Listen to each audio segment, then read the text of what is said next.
In this video, we'll see about band theory or the energy bands in the solids we'll see. For example, if you take a silicon 1428, its electron configuration is 1s2, 2s2, 2p6, 3s2, 3p2. Innermost orbit first shell, second shell and third shell. Third shell is outermost orbit. This outermost orbit we can call it as valence shell. How many subshells are there in the valence shell means you see that 3s2, 2 subshells are there. 3p in p orbit 6 cells are there, but only 2 are filled here. That means in case of silicon, outermost orbit, that is a valence shell, has 8 subshells. Out of 8 subshells, only 4 are filled. 4 are filled with electron, remaining 4 are free. Total 8 subshells are there, 4 are filled and 4 are empty shells. Take a silicon atom, nucleus, first shell, second shell, third shell. If you observe very cleanly, and these shells also divide into subshells, because you know that in first orbit we have 2 electrons. In second shell, how many electrons are there? Here 2, here 6, total 8 electrons are there. In third shell, and total 4 electrons are there. Actually shells are 8, but only 4 are there. And according to Pauli's exclusion principle, no 2 electrons are having same energy level. So electrons have different energy levels. That means here if you see cleanly, and this again divide into small lines. So each electron are staying in one line or one orbit, suborbit you can take. That means if you are studying about a single silicon nucleus, then we can take energy, how it changes, energy of each electron. Suppose for example 1s2 has less energy, after that 2s2, 2p6, 3s2 and 3p2. Actually 3s2, 3p2. We are mainly discussing about these outer orbits only. And this is 1s2, 2s2, 2p6.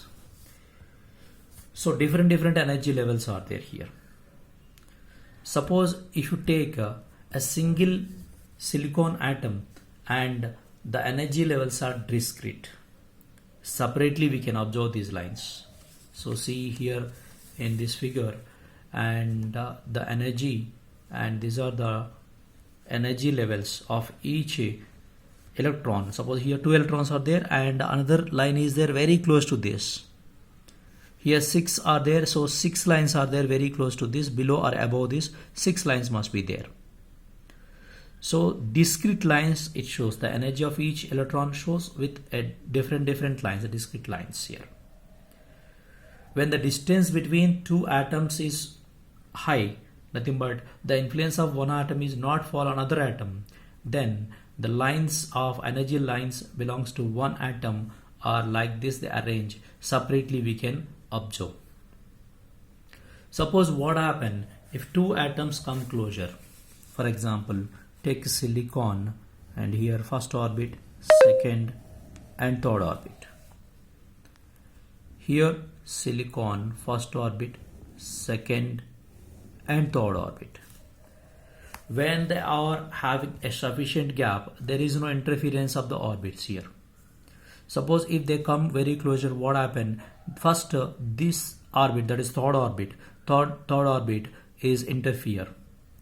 Then what happen? This third orbit influenced by other third orbit, means other silicon third orbit, that forms a new orbit like this. Both combined it forms like this. That means these two orbits have same energy level. Actually here if you take this interference of the two orbits, and only we are discussing about that last orbits. Why? Because first when which orbits are interfere, that last orbit is nothing but valency orbits only. We will discuss about that. One is 3s2, other one 3p6, like this. These two belongs to first this belongs to first atom, we can think. Now second orbit also comes here, and the third orbit is coinciding here, means overlapping here. Because of overlapping, what happened? You should get a second atom third orbit also 3s2 here and 3p6 here. But according to Pauli's exclusion principle, no two electrons are stay in the same energy level. That's why what happened, the 3s2 or shells of second silicon atom maybe stay below, just below this, or maybe just above that. Similarly here also, it goes downside or it goes on upside. But a very small energy gap is there, very small energy difference is there. Separately means these two have same only, both are having same energy level. Suppose for example one is like this, other one also exactly same height is there, same energy. But when they interfere, overlapping, then what happen? Then the energy level small difference comes, and that level maybe go upside and downside. This about two atoms are overlapping. Suppose if you take in solids means almost all the atoms are very closely bonded. See here in this diagram, and in case of solids atoms comes very close. Here far away means, and lines are discrete. When they are come closer, then what happen? Those lines are interfering. Suppose for example if you take 1 mole means how many number of nuclei are there? Avogadro number 6.023 into 10 power 23 atoms are there. In each atom, how many lines are there? Subshells here 3s2, here 2, here 6 are there. Actually 2 only fill, but 6 are there. Total 8 shells are there. The 8 shells, suppose 2 atoms are interfere, what happen? 8 shells of first atom, 8 shells of second atom, 2 into 8, this many shells are created here. Suppose here this many atoms, 6 into 6.023 into 10 power 23 are there, then how many shells are created? This into 8. So huge number of lines are created. The group of that type of lines, huge number of lines are created here and here. That group what you call bands, energy bands, group of the lines. That only we see here, and with the help of a graph energy, and suppose if distance is far away, then energy levels are discrete and separately we can observe. When the distance between the atoms decreases, then what happen? This energy level, number of lines increases, and how it increases? This energy level splits into number of lines. So number of lines, when distance decreases, what happen? When more number of atoms comes closer, then these lines are splitting into huge number of lines. That already we discussed. For each atom 8 lines means for Avogadro numbers 10 power 23 into 8, that many lines we are getting here. So here it split like this, and because of nuclear repulsion, and again these lines are going like this, increases their energy. So you see here this lines here, I draw with red color lines. These lines are free lines, free shells. Electrons are not there. And these blue color lines are which are filled with electron. Generally these low lines you see here, actually 3s2, 3p2, 4 shells are filled and 4 shells are empty. That empty shells are here and filled shells are here. These filled shells, what do you call? Valency shells. Are this group of total lines are called valency band. The group of the lines are the group of energy levels, what do you call here, which are filled with electron, those are called valency band, group of the lines. The shells which are empty and energy difference is very small, energy difference is there when compared to this valency band, This what we call conduction band.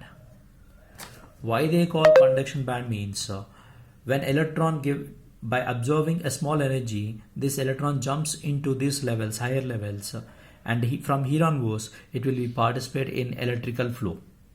Electrical conduction takes place.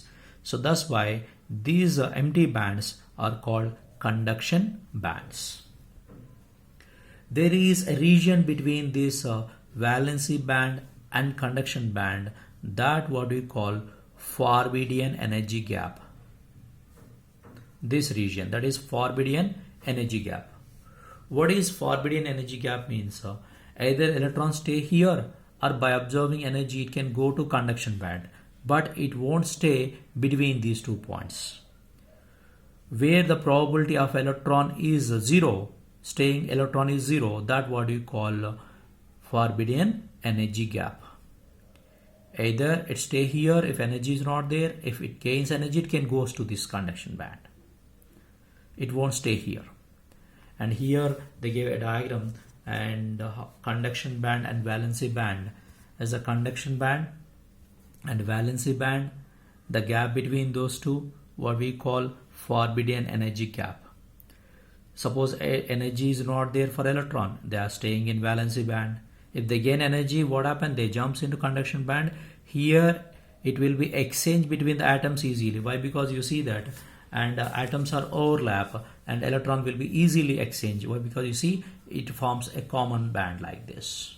Suppose if third atom comes here, it forms a new band like this with combine. Suppose n atoms are comes, so it can add that orbit can create a new band that which help to exchange the electron between them. Exchange of electron nothing but flow of charge. Flow of charge means current flows. So when electron jumps valency band to conduction band, and current start flowing. Suppose if this gap is a huge value, that means this gap is very high, and that material behaves like insulator. So what is insulator? And which are not supporting the flow of current through them, those are called insulators. Why they are not supporting? There is a huge gap between valency band and conduction band. So it is difficult to send electron from here to there.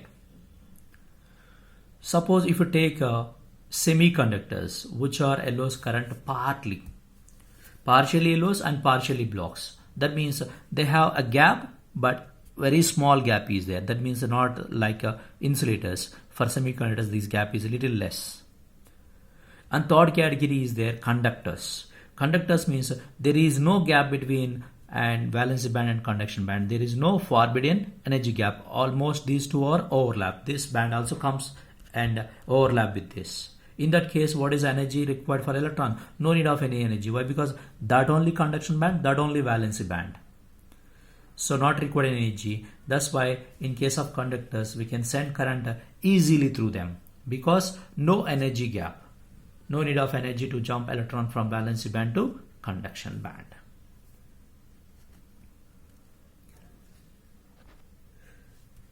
In band theory, important points you see, if single atom is there and energy levels are discrete. If the atoms are come closer, what happen? These shells are split like a small energy levels.